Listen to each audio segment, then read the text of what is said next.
करो, बहाल करो, बहाल करो, पुरानी पेंशन बहाल करो, बहाल करो, बहाल करो, पुरानी पेंशन बहाल करो, बहाल करो, बहाल करो। विधायक है ये बिल्कुल संघर्ष करो, हम तुम्हारे साथ हैं। मानव संसाधन मंत्री मुर्दाबाद, मुर्दाबाद, मुर्दाबाद, मानव संसाधन मंत्री मुर्दाबाद, मुर्दाबाद, मुर्दाबाद। ये बिल्कुल संघर्ष करो, हम तुम्हारे साथ हैं। सर पहले तो नाम बता दीजिए अपना।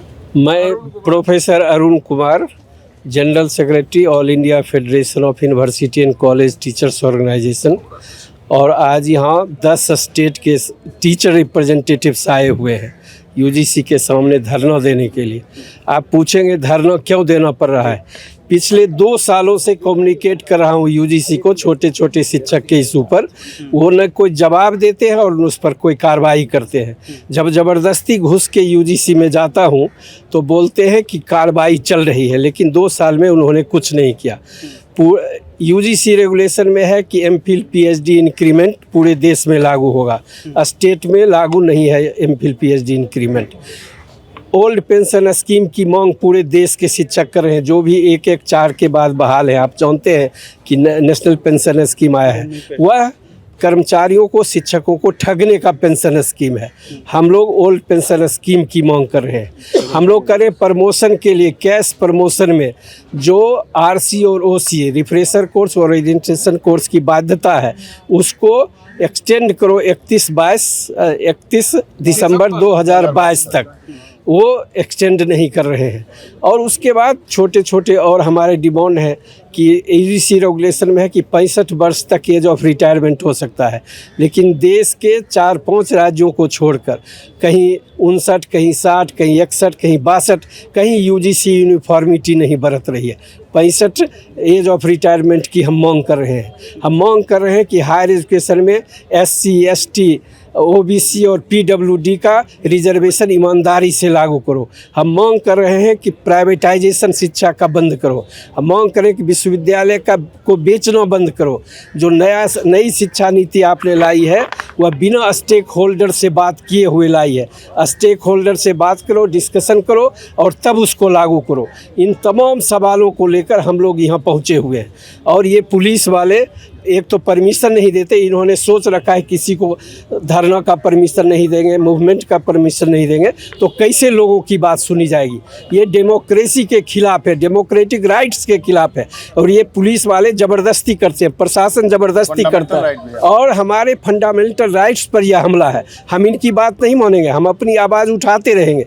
इनको अगर दम है तो हमको अरेस्ट करके ले चले जहाँ ले चलना है, लेकिन हम यूजीसी से मांग करते हैं कि कोई भी निर्णय लो तो शिक्षकों से वार्ता करके निर्णय लो। इन्होंने वार्ता करना बंद कर दिया। इतनी अनडेमोक्रेटिक और ऑटोक्रेटिक तरीका हमने कभी नहीं देखा यूजीसी में। इसीलिए ये क्या है, जबकि हम यूजीसी के लिए भी लड़ रहे हैं। यूजीसी के सारे रीजनल सेंटर्स बंद किए जा रहे हैं, उसका डिसीजन हो चुका है। कल यूजीसी बंद करके हायर एजुकेशन काउंसिल बनाने की बात हो रही है। सेंट्रलाइजेशन हो रहा है, ब्यूरोक्रेटिक कब्जा हो रहा है पूरे हायर एजुकेशन पर। इसके खिलाफ हमारी लड़ाई है।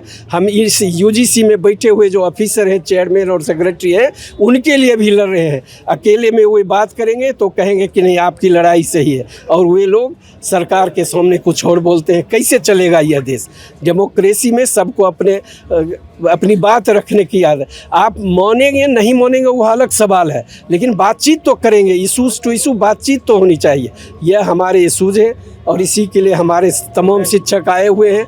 ये लोग बैठने दे नहीं दे, हम अपने धरना को कंटिन्यू करेंगे। पहले आपकी बात हुई है, कभी मीटिंग हुई है? चेयरमैन ने कभी 10 बार हमने पत्र लिखा, आप टाइम फिक्स कीजिए डेलीगेशन के लिए। वो जब भी मैं यूजीसी आता हूँ और हमारे डेलीगेट्स आते हैं यूजीसी, तो वो चलते मिनिस्ट्री में काम है तो कुछ काम है, दे avoid teachers representative for discussion. यह बहुत ही अनफॉर्चुनेट है।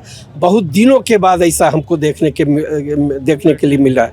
इसलिए बहुत दुखद दौर है और इस दौर को हम लोग तोड़ना चाहते हैं, एक डायलॉग कायम करना चाहते हैं। मानना नहीं मानना ये डिस्कशन के बाद तय होगा, लेकिन डायलॉग ही बंद हो जाएगा। डेमोक्रेसी में कहीं डायलॉग बंद होता है? यह एक नई डेमोक्रेसी तैयार कर रहे हैं और कहते हैं कि सबका देश, किसका देश है? सो आप लोग सोचिए। 3 दिन का धरना है तो जी क्या रणनीति रहेगी? नहीं, हम धरना 3 तीनों दिन देंगे। हम किसी प्रशासन से डरने वाले नहीं, हम धरना देंगे। इनको अरेस्ट करना होगा करेंगे, यहाँ ले जाएंगे ले चलेंगे। हम शिक्षक उससे डरने वाले नहीं। शिक्षक जो भी पाया है पीसफुल तरीके से धरना हो रहा है, सब दिन होता रहा है और हम लड़ेंगे और तीनों दिन धरना करेंगे, यह एकदम तय बात है। नाम बता दो और मैं doctor Vinay Sofat, president Punjab and Chandigarh college teachers union and vice president all India federation of university college and teachers organisation AIFACTO। आज दिल्ली पहुंचे हो यूजीसी ऑफिस की डिमांड कर जी, आज हम दिल्ली में आए हैं पूरे ਅੱਜ ਪੰਜਾਬ ਦੀ ਤਰਫ ਤੋਂ Punjab and Chandigarh college teachers union ਔਰ ਦੂਜੀਆਂ ਅਫੀਲੀਏਸ਼ਨ ਸੰਸਥਾਵਾਂ ਦੀ ਤਰਫ ਤੋਂ all India federation of university and college teachers organisation ਦੇ ਸੱਦੇ ਤੇ ਅੱਜ ਅਸੀਂ ਦਿੱਲੀ UGC ਦਫ਼ਤਰ ਦੇ ਸਾਹਮਣੇ ਧਰਨਾ ਦੇਣ ਦੇ ਲਈ ਆਏ ਹਾਂ, ਕਿਉਂਕਿ ਜਿਹੜੀ ਇਹ ਸਰਕਾਰ ਦਾ ਰਵੱਈਆ ਹੈ ਔਰ UGC ਦਫ਼ਤਰ ਦਾ ਰਵੱਈਆ ਹੈ ਉਹ ਬਿਲਕੁਲ ਹੀ ਲੋਕਤੰਤਰ ਦੇ ਕਤਲ ਦਾ ਰਵੱਈਆ ਹੈ। ਤੁਸੀਂ ਦੇਖੋ ਕਿ ਜਦੋਂ ਇਹ ਸਰਕਾਰਾਂ ਆਪ ਆਪਣੀਆਂ ਰਾਜਨੀਤਿਕ ਪਾਰਟੀਆਂ ਦੇ ਮਾਧਿਅਮ ਦੇ ਨਾਲ ਪ੍ਰਦਰਸ਼ਨ ਕਰਦੀਆਂ ਤੇ ਧਰਨੇ ਲਾਉਂਦੀਆਂ, ਅਸੈਂਬਲੀ ਘੇਰਦੀਆਂ, ਅਸੈਂਬਲੀ ਦੇ ਅੰਦਰ ਵੀ ਧਰਨੇ ਲਾਉਂਦੀਆਂ, ਉੱਥੇ ਵੀ ਨਾਅਰੇਬਾਜ਼ੀ ਕਰਦੀਆਂ।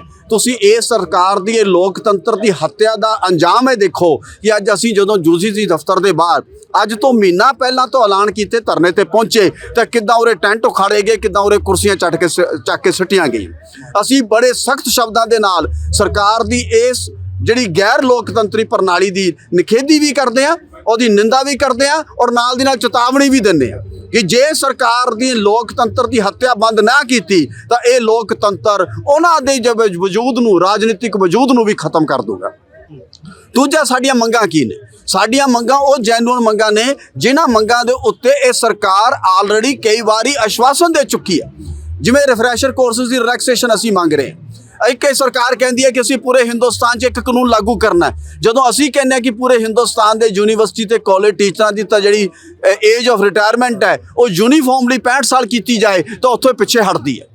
ਇੱਕ ਪਾਸੇ ਸਰਕਾਰ ਕਹਿੰਦੀ ਹੈ ਕਿ ਅਸੀਂ ਯੂਨੀਫਾਰਮਟੀ ਲੈਣੀ ਹੈ ਤੇ ਜਿੱਥੇ ਯੂਨੀਫਾਰਮਟੀ ਦੇ ਆਪਣੇ ਰੂਲਸ ਐਂਡ ਰੈਗੂਲੇਸ਼ਨ ਨੇ ਉੱਥੇ ਉਸ ਰੂਲਸ ਐਂਡ ਰੈਗੂਲੇਸ਼ਨਸ ਨੂੰ ਤੋੜਨ ਦੀ ਗੱਲ ਕਰਦੀ ਹੈ। ਜਦੋਂ ਅਸੀਂ ਕਹਿੰਦੇ ਕਿ ਰਿਫਰੈਸ਼ਰ ਤੇ ਰਿਲੈਕਸੇਸ਼ਨ ਜਿਹੜੇ ਕੋਰਸਿਸ ਨੇ, ਜਿਹੜੀ ਓਰੀਐਂਟੇਸ਼ਨ ਕੋਰਸਿਸ ਰਿਲੈਕਸੇਸ਼ਨ UGC ਆਪ ਕਹਿੰਦੀ ਹੈ, ਜਦੋਂ ਸਟੇਟਾਂ ਉਹਨੂੰ ਲਾਗੂ ਨਹੀਂ ਕਰਦੀਆਂ ਤਾਂ ਉੱਥੇ ਉਹਨੂੰ ਲਾਗੂ ਕਰਨ ਲਈ ਵਜਦ ਨਹੀਂ ਕਰਦੀ, ਉੱਥੇ ਇਹਨਾਂ ਰੂਲਸ ਨੂੰ ਤੋੜਿਆ ਜਾਂਦਾ। ਜਦੋਂ ਅਸੀਂ ਬਾਕੀ ਆਪਣੇ ਇਸ਼ੂਸ ਨੂੰ ਲੈ ਕੇ ਜੋ ਹਾਇਰ ਐਜੂਕੇਸ਼ਨ ਨੂੰ ਲੈ ਕੇ ਨੇ ਅਸੀਂ ਉਹਦੀ ਗੱਲ ਕਰਦੇ ਹਾਂ ਤਾਂ ਉਹਦੇ ਤੇ ਸਾਡੇ ਨਾਲ ਗੱਲ ਕਰਨ ਤੋਂ ਇਨਕਾਰ ਕੀਤਾ ਜਾਂਦਾ। ਤੁਸੀਂ ਮੈਨੂੰ ਦੱਸੋ ਵੀ ਲੋਕਤੰਤਰ ਦੇ ਅੰਦਰ ਅਸੀਂ ਸਾਰੇ ਮੰਨਦੇ ਹਾਂ ਕਿ ਸਾਡਾ ਇਕਲੌਤਾ ਜਿਹੜਾ ਚੈਨਲ ਹੁੰਦਾ ਉਹ ਟਾਕਸ ਦਾ ਹੁੰਦਾ, ਗੱਲਬਾਤ ਰਾਹੀਂ ਹੁੰਦਾ, ਕਲੋਜ਼ ਦਾ ਟੇਬਲ ਹੁੰਦਾ। ਤੇ ਜਿਹੜੀ ਸਰਕਾਰ ਲੋਕਤੰਤਰ ਦੇ ਅੰਦਰ ਗੱਲਬਾਤ ਕਰਨ ਤੋਂ ਭੱਜ ਜਾਏ ਤੇ ਉਹ ਤਾਨਾਸ਼ਾਹੀ ਰਵੱਈਆ ਅਪਣਾ ਲਵੇ ਤੇ ਉਸ ਸਰਕਾਰ ਦੇ ਖਿਲਾਫ ਜਦੋਂ ਅਸੀਂ ਪ੍ਰਦਰਸ਼ਨ ਲੋਕਤੰਤਰੀ ਢੰਗ ਨਾਲ ਕਰਨ ਦਾ ਫੈਸਲਾ ਕਰੀਏ, ਪੀਸਫੁਲ ਢੰਗ ਨਾਲ ਕਰਨ ਦਾ ਫੈਸਲਾ ਕਰੀਏ ਤੇ ਇਹ ਸਰਕਾਰ ਆਪਣੇ ਉਸ ਤਾਨਾਸ਼ਾਹੀ ਰਵੱਈਏ ਦੇ ਨਾਲ ਉਸ ਦੀ ਵੀ ਹੱਤਿਆ ਕਰਨ ਤੱਕ ਤੁਲ ਜਾਏ ਤਾਂ ਇਸ ਕਰਕੇ ਅਸੀਂ ਇਸ ਸਰਕਾਰ ਨੂੰ ਅੱਜ ਇੱਥੇ ਚੇਤਾਵਨੀ ਦੇਣ ਆਏ ਹਾਂ, ਉਸ ਨੂੰ ਅਲਰਟ ਕਰਨ ਆਏ ਆ ਕਿ ਜੇ ਉਹਨੇ ਇਹਨਾਂ ਗੱਲਾਂ ਨੂੰ ਸਾਡੇ ਨਾਲ ਅਕਰੋਸ ਦਾ ਟੇਬਲ ਬੈਠ ਕੇ ਨਾ ਸੁਲਝਾਇਆ ਤਾਂ ਆਉਣ ਵਾਲੇ ਦਿਨਾਂ ਦੇ ਅੰਦਰ ਇਹ ਜਿਹੜੀ ਮੁਹਿੰਮ ਹੈ, ਇਹ ਜਿਹੜੀ ਲੜਾਈ ਹੈ ਉਹ UGC ਦਫ਼ਤਰ ਤੱਕ ਹੀ ਸੀਮਤ ਨਹੀਂ ਰਹੂਗੀ, ਉਹ ਹਿੰਦੁਸਤਾਨ ਦੀਆਂ ਗਲੀਆਂ ਤੱਕ ਜਾਊਗੀ, ਹਿੰਦੁਸਤਾਨ ਦੀਆਂ ਸੜਕਾਂ ਤੱਕ ਜਾਊਗੀ ਔਰ ਉਸ ਲੜਾਈ ਨੂੰ ਸੰਭਾਲਣਾ ਇਹ ਸਰਕਾਰ ਦੇ ਲਈ ਬੜਾ ਔਖਾ ਹੋ ਜਾਊਗਾ।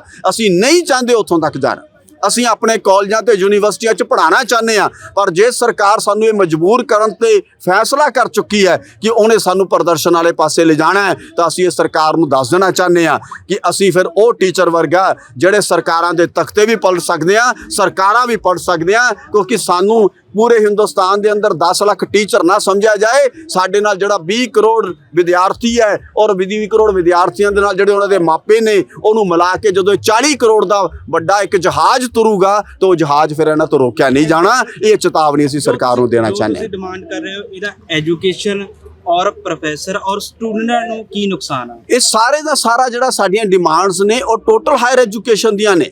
ਤੁਸੀਂ ਦੱਸੋ ਵੀ ਇੱਕ ਪਾਸੇ ਅਸੀਂ ਚਾਹੁੰਦੇ ਆ ਵੀ ਸਾਡੇ ਕੋਲੇ ਬੈਸਟ ਕੁਆਲਿਟੀ ਟੀਚਰਸ ਆਣ ਤੇ ਜਦੋਂ ਤੁਸੀਂ ਅਧਿਆਪਕਾਂ ਦੀਆਂ ਜੈਨੂਅਨ ਮੰਗਾਂ ਜਿਹੜੀਆਂ ਤੁਸੀਂ ਮੰਨਦੇ ਹੋ, ਜਿਹੜੀਆਂ ਇਹ ਆਪ ਮੰਨਦੇ ਨੇ ਵੀ ਜੈਨੂਨ ਨੇ, ਉਹਨਾਂ ਨੂੰ ਵੀ ਲਾਗੂ ਨਹੀਂ ਕਰੋਗੇ ਤਾਂ ਤੁਸੀਂ ਆਉਣ ਵਾਲੇ ਵਿਦਿਆਰਥੀਆਂ ਨੂੰ ਕਿੱਦਾਂ ਪ੍ਰੋਤਸਾਹਿਤ ਕਰੋਗੇ ਕਿ ਉਹ ਹਾਇਰ ਐਜੂਕੇਸ਼ਨ ਦੇ ਫੀਲਡ ਦੇ ਵਿੱਚ ਆਣ? ਕਿੱਦਾਂ ਇੰਟੈਲੀਜੈਂਟ ਬੰਦਾ ਇਸ ਫੀਲਡ 'ਚ ਆਏ? ਕਿਉਂ ਨਾ ਇੰਟੈਲੀਜੈਂਟ ਬੰਦਾ ਫਿਰ ਛੱਡ ਕੇ ਦੂਜੇ ਮੁਲਕਾਂ ਨੂੰ ਕਿਉਂ ਨਹੀਂ ਭੱਜੂਗਾ?